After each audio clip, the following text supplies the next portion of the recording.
Now, as we go abroad, we want to look at what were some of the rate in or the OSP increases out of Saudi Arabia, because it's kind of setting the stage of where things are going. And one of the things that we want to look at is, what a lot of people talk about, which is the Middle East Arab light crude to Asia.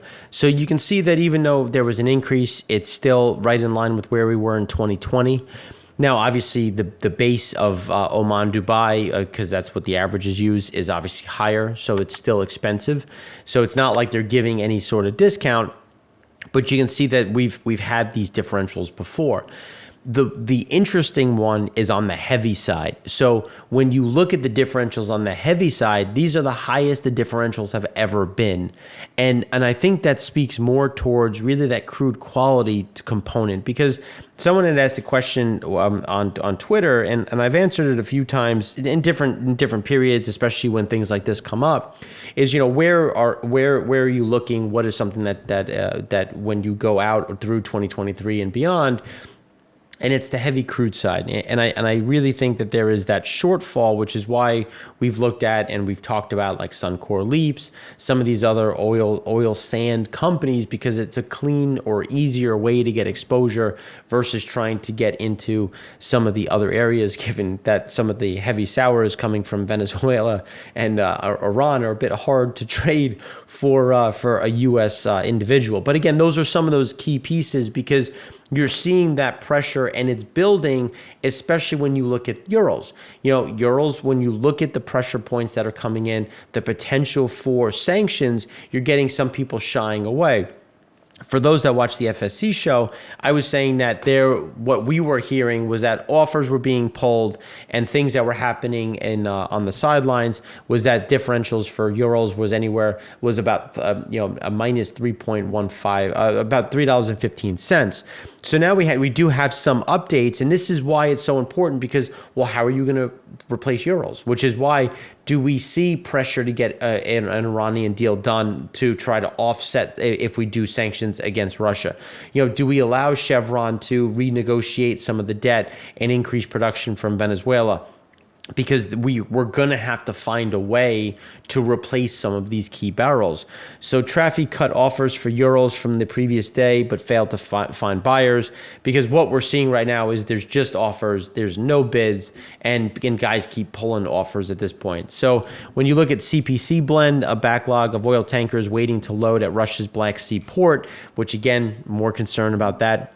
But Trafigura offered 100,000 tons of Urals for Feb loading at a dated minus $3.25. So it's actually gotten a bit worse. On Friday, we were hearing anywhere between 3 to 3.15. Here it's at 3.25. And then the last time they offered this, which compares on Tuesday, which was $2.65. So you're seeing a fairly a strong move down in terms of some of those underlying concerns.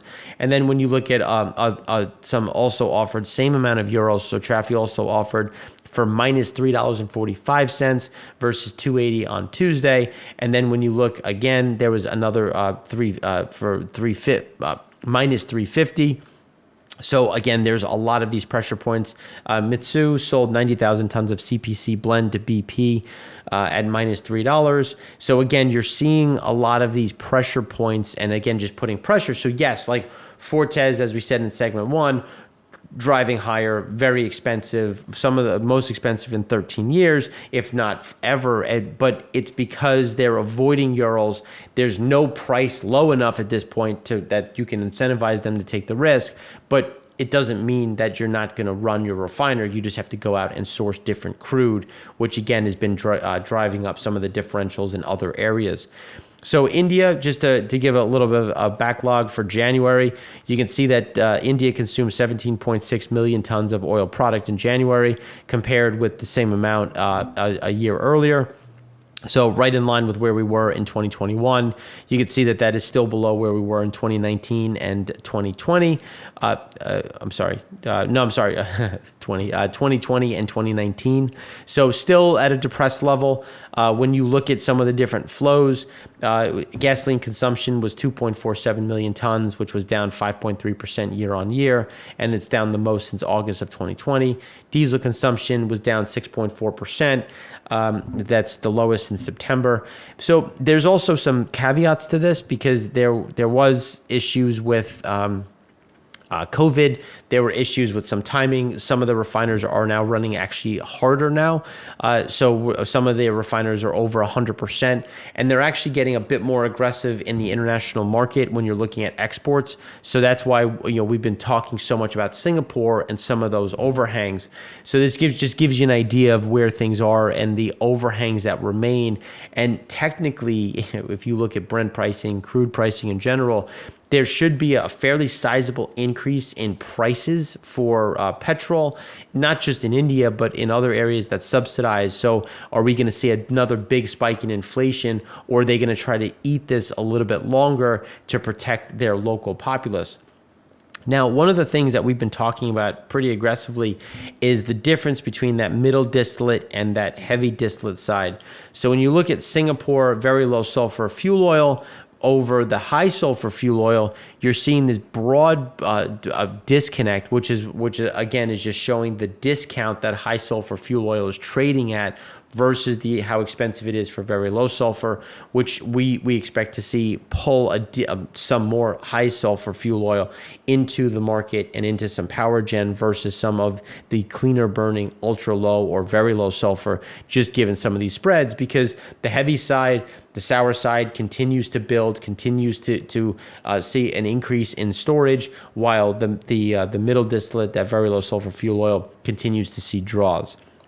Now, this is where we actually had a little bit of an adjustment. So when we look at global crude oil on the water, it still remains at record highs. That's not something that, as we were saying, we expected to just kind of bounce at the top end of this range, either be just below or just above, but really kind of hug the line that we had in 2021.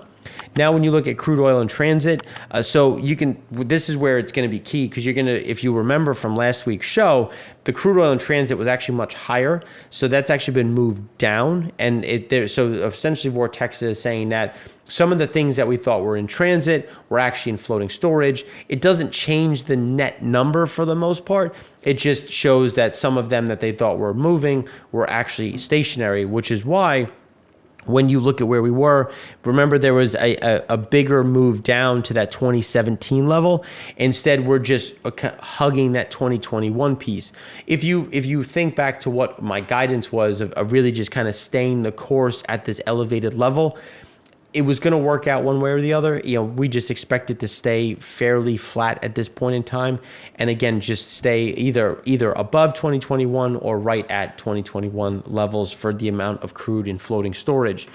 Now, crude products, there was some sizable swings. Gasoline had a big drop of 334,000 barrels a day. Distillate had a sizable increase of 449, with propane a sizable drop of 608,000. Some of those things will reverse.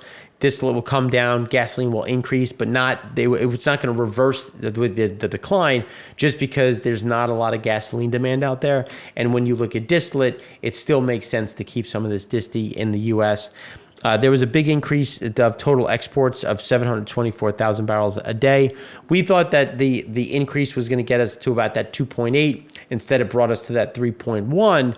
But then when you compare that to what we've been saying on the 4-week rolling average of 2.7, 2.8, this puts us right smack dab in the middle. So it's really not, it's still kind of right within our comfort level in terms of what we thought was going to happen for exports. One of the key pieces is going to be where does it go, and we'll talk about that in a second. But here you can see gasoline. There's typically a big spike and then a decline. You can see this one just happened a week early.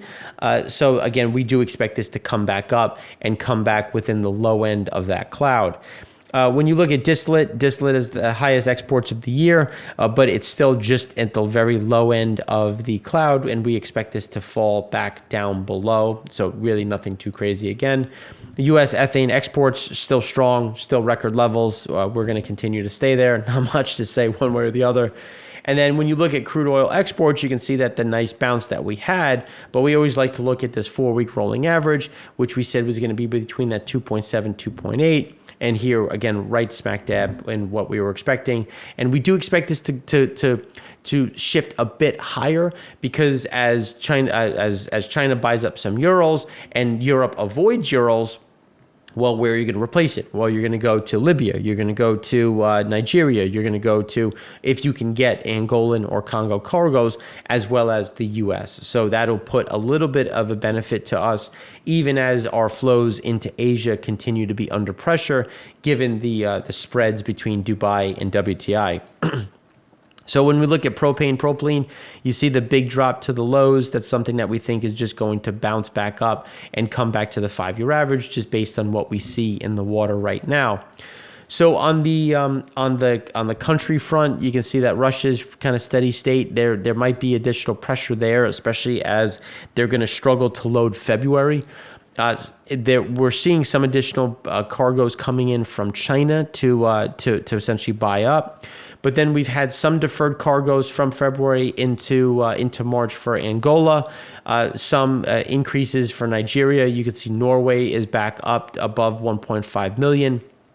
There's been some hiccups that remain at Libya in terms of weather conditions that have limited some of the underlying flows. That's something that, again, is just more timing delays, and that will normalize. But the bigger issue is going to be, how does Europe offset the loss of euros, because they consume a significant amount of euros as they try to avoid it and buy other things. So that's why when we look at some of the different pieces, so Vital offered some Nigerian crude to load mid-February at $3.85 more than dated Brent. And brass crude for Northeast delivery was initially at about $3.65. So again, you're starting to see a little bit of premium coming back in, and that's, again, to incentivize some of those movements, because you will see some of that additional flow coming from Nigeria into Europe. Crudes from the Middle East were also off to a strong start this month, when you look at some of the different premiums, it's trading at about a $2.70 premium, and that's just being driven based on some of the additional demand going into Europe, especially from Iraq and some of the other areas, because, again, trying to avoid those euros, find other barrels, and there's some available. When you look at NE offered 100,000 tons of euros, it was initially 265. As we said, it's now closer to $3.25, and you're continuing to see those pressure points move through. That will, again, not something that's going away in the near term. But then when you look at Unipec has booked 2 VLCCs to move Russian Ural cargoes from Baltic ports to China later this month. And that's something that we expect to see more of, especially, or if there are sanctions, or if there's some kind of commentary that their sanctions are, or will definitely happen if there's an invasion. As we were saying, we're coming into kind of the sweet spot of when one would have to happen, just given where the weather is and what is happening on the ground when you're looking at firming up, because as the ground thaws, it will be much harder for troop movements as well as heavy machinery. So those are some of the key pieces that we're looking at. But if, say, they come to an agreement, there's some sort of a meeting of the minds in the middle, and then the likelihood of sanctions decreases, I would expect to see some of these spreads collapse, just because then it'll free up the ability to buy additional euros. But at the meantime, China will have already picked up some discounted crude. So when we look at the Dubai Brent, you can see that we're over $5, again, creating more pressure and just sending less, or if any, European barrels into the international market. But why would you, when you can sell it at home at such a premium, given the avoidance of the euro cut? When you look at some of the builds, as we were saying yesterday, there was a small build. Then there was a little bit bigger build today. We're now above where we were in 2018 in Europe. And as we were saying, we do expect this to continue to go higher. It'll be at a very gradual pace. It's not going to be this huge surge, but that we do expect that to have upward momentum. Now, when we look at what is happening on the gas oil side, that was really the only place. I mean, naphtha had a small draw, but gas oil had a small draw of 42. You can see it's still very bullish. That's the target. They're going to try to make as much diesel and gas oil as possible as they continue to see a big build in both gasoline and fuel oil. So when you look at the gasoline side, we're now back to 2021 levels. And just based on the rate that we're growing and the lack of demand that we're seeing, we should continue to see some of these increases happening over that time period. And realistically, we could take out the highs in the near term of gasoline storage. Now, on the fuel oil side, we're a bit into no man's land because of 2021, but you can see that obviously take out 2021, we're at the highs. So this is something that we do expect to, again, continue to grind higher and to see those increases. Singapore, another build, went from 46.2 to 47. You can see that it's still comfortable. You know, we've been here before. It's just when you look at India, more exports, we do expect to see some of those additional flows coming up and growing into the underlying market. So we do expect to see those flows. We do expect to see additional builds. But as we said before, we expect them to be increased by light distillates and residual. So middle distillates had a small drop from 8.5 million to 8.2. Light distillates had a build from 14 to 15.7. So that's, again, that sizable one. We're seeing more of that come to market. And then residual had a small draw from 23.8 to 23.1. So light disti continues to be the big builder. And we expect to see more of that coming from India as well, as they are putting additional cargoes on the water. And this gives you an idea of where light distillates is, where light distillates is just right at the highs that we saw from 2019 and 2021. And we do think that we do take out those highs and move back up. Light distillate, middle distillate side, again, very bullish backdrop. We don't see this going up or down. We just think it's more of a sideways move, as we are seeing refiners, again, continuing trying to target this specific cut, just given the value that is out there. Resid, again, right at the seasonally adjusted all-time highs. We just think it continues to see additions and remain at those elevated levels, again, as they continue to target the middle distillate side. Now, when we look at Fujairah, as we were saying last week, we expected to see some of the builds continue, and they did. The Fujairah had reported an increase of 332,000 barrels. Bringing us just at 19.933, highest level since mid-November. Light distillates had an increase of 137,000 barrels, coming to 6.499, which is a slight continuation of that rise. And again, east of Suez gasoline market was a bit firmer. Market firmed as rising Omicron cases continue to cast uncertainty. Softened as there was some uncertainty as Indonesia added some mobility restrictions, which is actually putting some more cargoes on the water. Middle distillate rose, it had an increase of 669,000 barrels to 2.529. There was little change on the demand front, and that's something that we think it's still bullish, but you're starting to see a move more towards the heavy distillate and residual, just given, again, that cost that we're seeing on the middle disti side and the avoidance in trying to go into the heavy front. And there's also some increases on the flight side, so that's hopeful for a bit of an increase.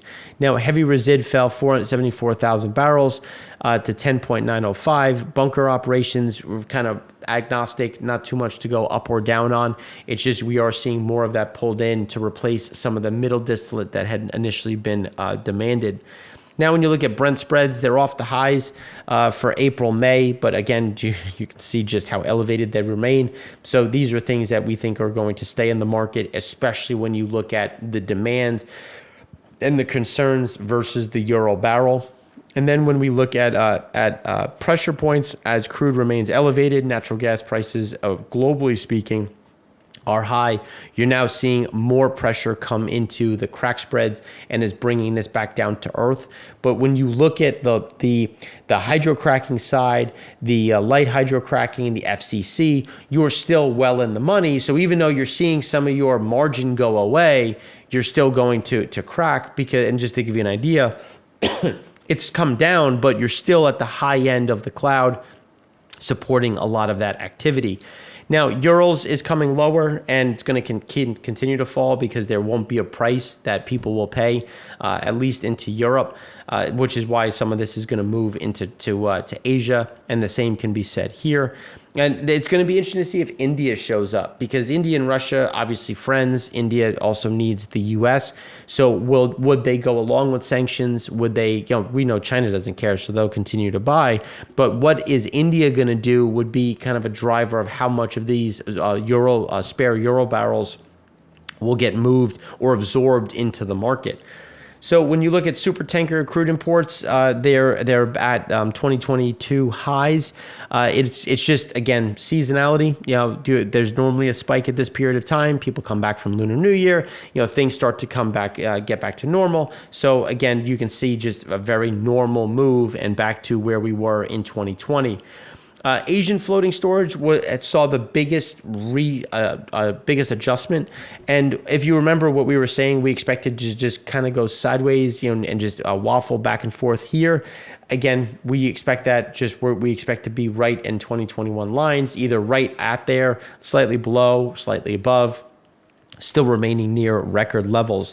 The North Sea saw a drop. That should actually see some pressure, just because there's a lot of demand issues in terms of Urals versus others. So we should see some of these cargoes being absorbed into the local market. West Africa had an increase. We saw some deferrals, so that should soften the blow a bit from February into March. Some more of that was timing delay than it was, or timing issues versus demand issues. Angola's been seeing a fairly steady move, and as pressure on Urals continues, as we were saying before, with some of the Nigerian prices getting a little bit of a bid, showing that there's some interest, we should see this floating storage come down. So just to kind of round it out, we expect Asian floating storage to grind higher, West Africa, or not grind higher by a huge amount, but again, kind of staying here, West Africa to drop. So net, we should see a reduction in some of this floating storage. Then when you look at Middle East, this also had a big redo. So there was, if you remember, it was right at where we were for 2020, and now it's back towards the highs of that cluster, and it's something that we think will also clear as Europe looks for alternative barrels. Europe, it's at the lows. We were expecting to come back to the 5-year average, but given where obviously things sit with the Euro side, this is going to continue to be well below normal. And then when you look at the China Shandong refinery utilization rates, it is flatlined, and it's the reason why is Lunar New Year's ended. It's not going to continue to come down. We're going to go sideways until after the Olympics, and then we'll start to see this ramp back up by really the end of the second week of February, but really realistically the third week of February. So if you have any questions, again, you can find me on the comment section. You can find me on Twitter. I always appreciate your comments, your views. So feel free to reach out. And if you have any requests, always happy to take them.